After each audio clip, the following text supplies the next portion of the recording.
Buenas tardes, nosotros vamos a hablar de la historia social de la infancia. Nuestro grupo está conformado por Carmen Jaramillo, Sol Aguirre y quienes habla Liliana Roberts.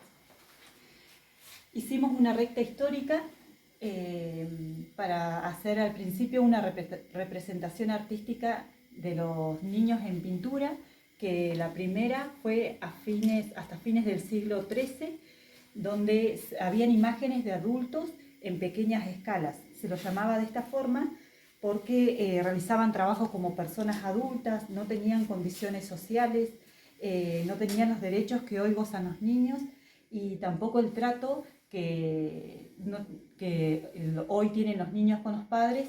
Luego, para el siglo XVII, ya estaban los niños en edad moderna. Acá ya sí, las pinturas eran retratos exclusivos de niños con escenas típicas de la infancia. A fines del siglo XVI, a lo largo del siglo XVII y XVIII, esto se dio por un movimiento religioso-cultural, dando lugar al descubrimiento de la infancia. Ya para el siglo XIX había un movimiento a favor de la regulación del trabajo infantil. A principios del siglo XIX se generaban aún ejecuciones de los niños.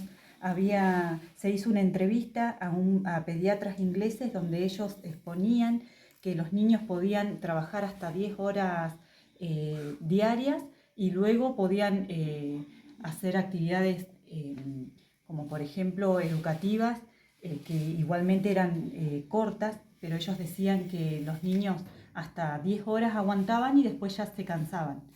Después, en el siglo XX, ya comenzó a generarse la educación obligatoria. Esto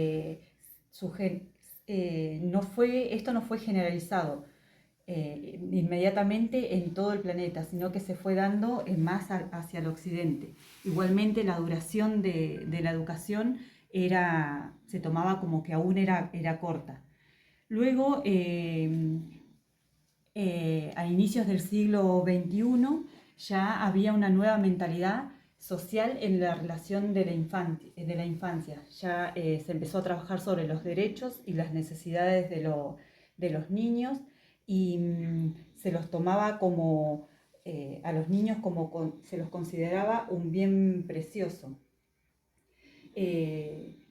Aquí ya no existía tanta mortalidad o disminuyó notablemente como era a principios del siglo III. John Locke, iniciador de posiciones filosóficas conocidas con el nombre de empirismo, sostenía que los niños nacen sin contenido psicológico ni espirituales, que la mente era una página en blanco. Tampoco tenían ideas innatas ni tendencia de portarse de alguna manera o de otra. Que serían las experiencias que cada uno tenga, la estimulación, la educación que reciban, iría llenando el psiquismo de contenido. La educación se convierte entonces en fundamental, siendo que Locke tenía ideas claras y hoy podríamos considerarlas modernas.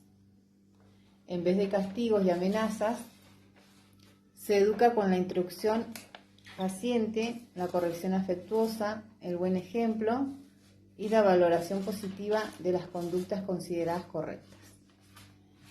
John Locke, el año era 1632 a 1704. Continuando con las teorías evolutivas de gran impacto, voy a hacer referencia a los filósofos Rousseau y Kant, quienes se referían al innatismo. Rousseau primero, después Kant, estaban en un punto de vista que defendían la existencia de determinadas características innatas del ser humano, sea bondad natural del niño y la existencia en el de un plan innato del desarrollo, sean categorías innatas de pensamiento como las de tiempo y espacio. Básicamente Rousseau sostiene que el niño nace con una bondad natural y con un sostenimiento innato de lo correcto y lo incorrecto. Además, nace con un plan de desarrollo que, gracias a la maduración, da lugar a diferentes estadios del desarrollo, cada uno de los cuales tendrá sus propias características psicológicas y planteará sus necesidades educativas. La buena educación para Rousseau es facilitar que el alumno aprenda en contacto con los estímulos y que sea más adecuado a su nivel de maduración y desarrollo. Para ir finalizando con las teorías evolutivas, vamos a mencionar a Darwin.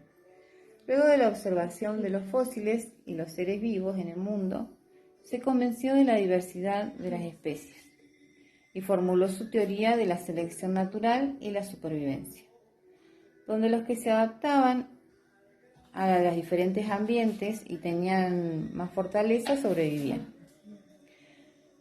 Luego iban transmitiendo a sus descendientes los conocimientos, y esto hacía una mejor supervivencia. Es así que mientras las teorías antes mencionadas sobresalieron, pero las ideas de Darwin se expandieron y fueron influyentes a uno y a otro lado del Atlántico.